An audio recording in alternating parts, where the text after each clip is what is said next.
War has always been part of human history, but some battles transcend ordinary conflict. They become monuments to human suffering, strategic failure, and unimaginable loss. These aren't just stories of defeat, they're cautionary tales of what happens when ambition, miscalculation, and brutality collide. Let's explore the 5 worst battles in human history, ranked by their devastating impact on soldiers and civilians alike. We will start with the least, before go to the worst. Battle number 5, the Battle of Cannae.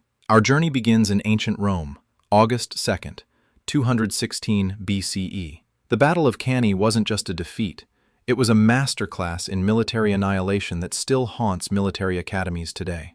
Rome was the rising superpower of the Mediterranean. Carthage, led by the brilliant general Hannibal Barca, threatened their dominance. After suffering multiple defeats, Rome assembled the largest army in its history, approximately 86,000 soldiers. They were confident. They had numbers. They had training. They had Rome's legendary discipline. Hannibal had something better: genius.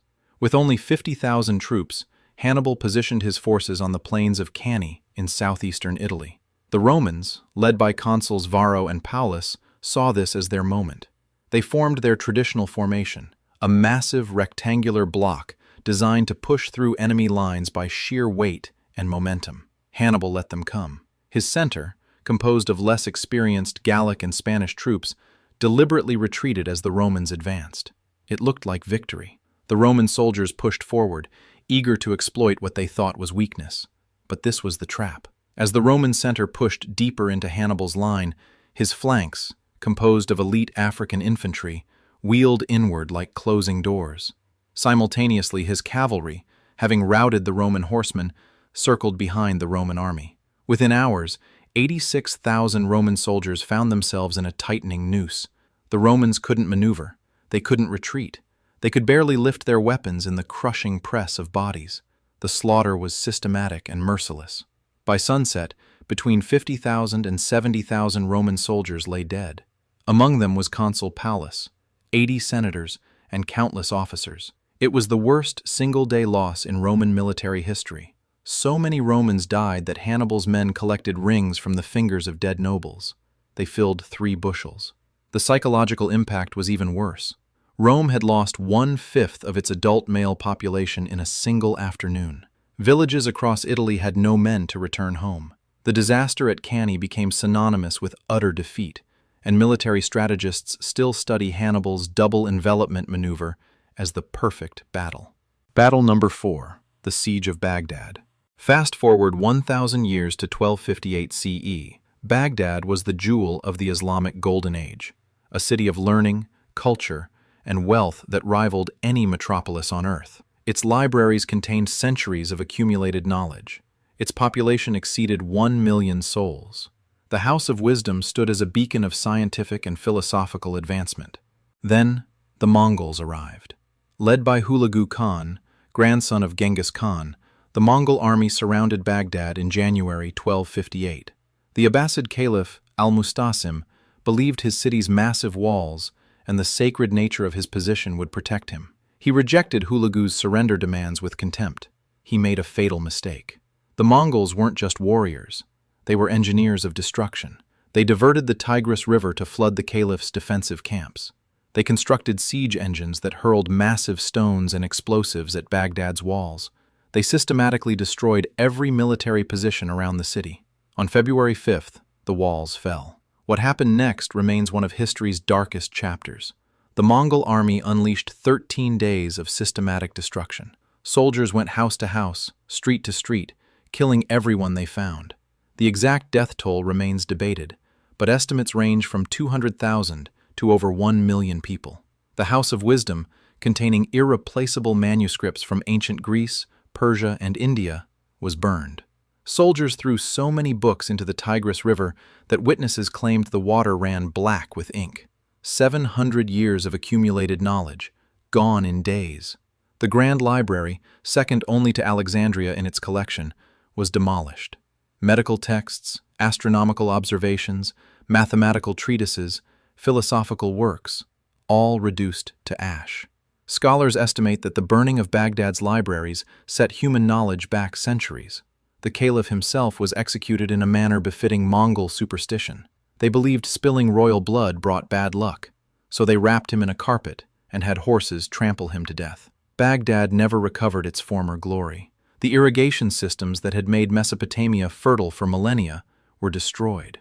The city that had been the intellectual center of the world became a provincial backwater. The Islamic Golden Age effectively ended with Baghdad's fall, and the Middle East's trajectory changed forever. Battle number 3, the Battle of the Somme. July 1st, 1916. The first day of the Battle of the Somme would become the bloodiest single day in British military history. World War I had devolved into trench warfare, a nightmarish stalemate where armies faced each other across muddy wastelands called no man's land. The British and French planned a massive offensive along the Somme River in France to break through German lines and end the war. British commanders assured their troops it would be easy. They'd bombarded German positions for 7 days straight with over 1.5 million shells. "The wire will be cut, the trenches destroyed," they promised. "You'll simply walk across and occupy the German positions." At 7:30 a.m., whistles blew along a 25-mile front. British soldiers climbed out of their trenches and began walking toward German lines. They were ordered to advance in waves, at walking pace, because officers believed the men, many of them civilian volunteers with minimal training, couldn't maintain formation at a faster speed. The Germans had survived. Hidden in deep underground bunkers, German machine gunners had weathered the bombardment. As British soldiers appeared on the horizon, they rushed to their positions and opened fire. The slaughter was industrial in scale. Machine guns fired 600 rounds per minute into densely packed formations of men who had nowhere to hide. British soldiers fell in rows, like wheat before a scythe. Some units suffered 90% casualties before advancing 100 yards. Private soldiers recorded scenes of absolute horror. Men torn apart by machine gun fire, bodies hanging on uncut barbed wire, wounded soldiers drowning in shell craters filled with mud and water. The screaming of dying men that lasted for days because retrieving the wounded meant certain death. By sunset on that first day, the British Army had suffered 57,470 casualties. Nearly 20,000 men were dead, killed in a single day. Entire battalions ceased to exist. Towns across Britain would lose all their young men because volunteer units were formed from local communities. The PALS battalions meant that when a unit was destroyed, entire villages lost their future, and this was just the beginning. The Battle of the Somme continued for 4.5 months. By November 1916, when the offensive finally ground to a halt in freezing mud, the combined British, French, and German casualties exceeded 1 million soldiers. The British and French had advanced approximately 6 miles at the cost of 125,000 lives per mile. Generals learned nothing. The tactics that failed on July 1st continued for months. Men were ordered to walk into machine gun fire again and again. Officers who questioned orders were accused of cowardice. The doctrine of offensive spirit trumped reality. The Somme became a symbol of military incompetence and the senseless waste of the First World War. It destroyed faith in military and political leadership across Europe. The psychological scars lasted generations. Entire nations traumatized by industrial-scale slaughter that achieved virtually nothing. Battle number 2, the Siege of Leningrad. September 8, 1941. German forces completed their encirclement of Leningrad, now known as St. Petersburg, beginning the longest and most destructive siege in modern history. Hitler's orders were explicit. Leningrad must die of starvation. The city was not to be captured but annihilated. The Nazi plan was to surround it, cut off all supplies, and wait for the entire population to starve to death. 3 million people were trapped inside. The siege lasted 872 days, over 2 years of unrelenting horror. Food supplies ran out within months. The daily bread ration dropped to 125 grams, about 4 slices. People ate everything: wallpaper paste, leather belts, carpenter's glue, petroleum jelly. They boiled leather to make soup. They ground up wood pulp to mix with flour. The first winter was catastrophic. Temperatures dropped to minus 40 degrees Celsius. There was no fuel for heating. Water pipes froze. The city's power grid collapsed. People burned furniture, books, and floorboards to stay warm for a few hours. Starvation transforms human beings. Your body consumes itself, First fat reserves, then muscle tissue. Your hair falls out, your skin turns gray, your mind deteriorates. People lost the ability to think clearly, to remember, to feel emotion. They became walking skeletons focused entirely on finding food. Over 100,000 people died in December 1941 alone. Bodies lay in the streets, frozen solid. Families kept dead relatives in unheated rooms. Frozen corpses were easier to manage than rotting ones. The city organized special teams to collect bodies on sleds, but they couldn't keep pace with the dying. Evidence of cannibalism emerged. Special police units hunted those who killed others for meat. Parents hid their children indoors for fear they'd disappear. The NKVD recorded over 2,000 arrests for cannibalism, though the real number was likely much higher. The only lifeline was the Road of Life, a supply route across frozen Lake Ladoga. Trucks drove across the ice carrying minimal supplies. Many broke through and sank. Drivers died from cold or German bombing, but enough supplies got through to prevent total starvation. The siege continued through 1942 and into 1943. German artillery shelled the city daily. Air raids destroyed buildings and killed civilians, but the city didn't surrender. Factories kept producing weapons even as workers died at their machines.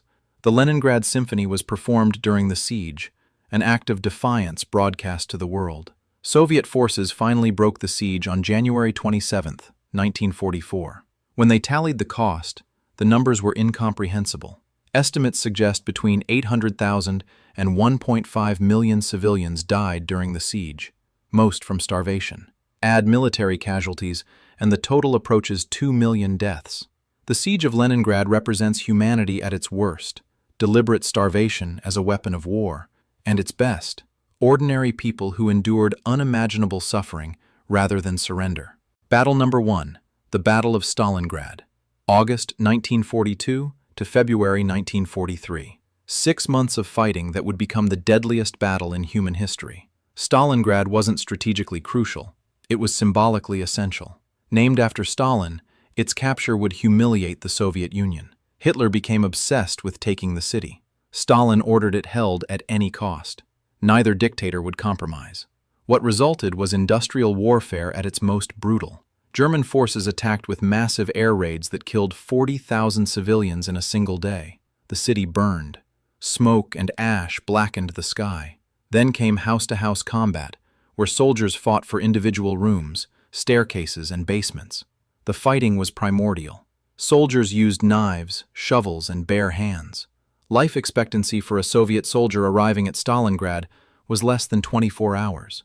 For a Soviet lieutenant, it was 3 days.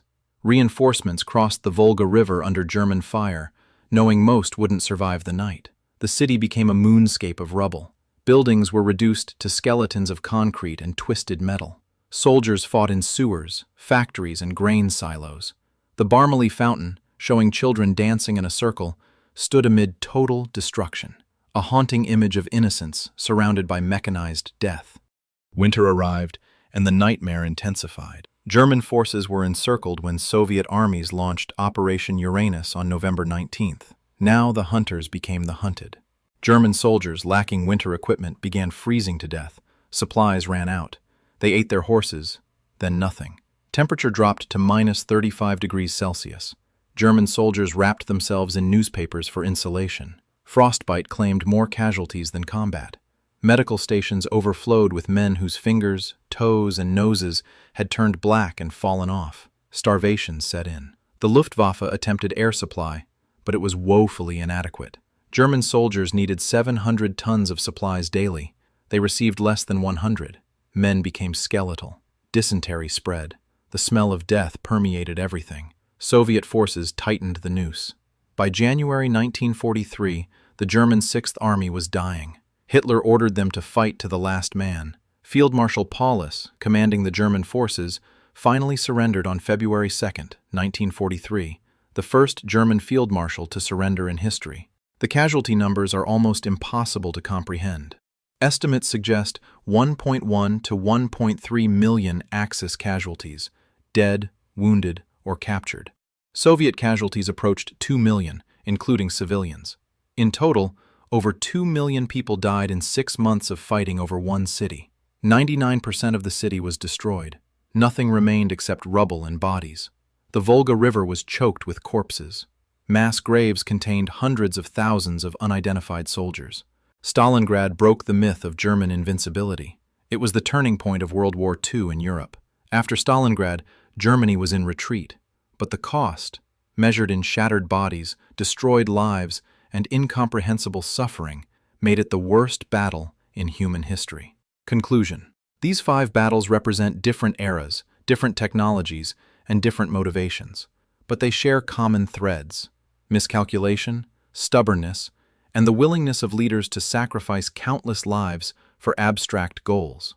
Cannae showed that brilliance can triumph over numbers, and that a single day can doom a nation. Baghdad demonstrated how the destruction of knowledge wounds humanity for centuries. The Somme revealed the horror of industrial warfare, where human life became a commodity to be expended. Leningrad proved that deliberate starvation is among the cruelest weapons imaginable. And Stalingrad stands as the ultimate example of ideological obsession overriding human decency. These battles killed millions. They destroyed cities, cultures, and civilizations.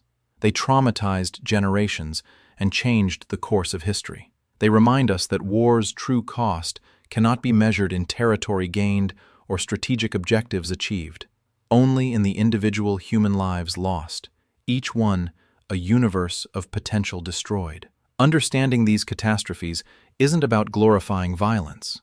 It's about remembering that behind every casualty statistic was a person with dreams, families, and futures.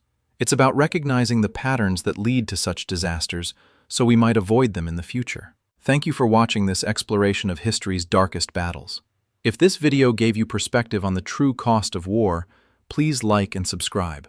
Let me know in the comments which historical battle you'd like me to cover next. And remember, those who forget history are condemned to repeat it. Until next time, stay curious.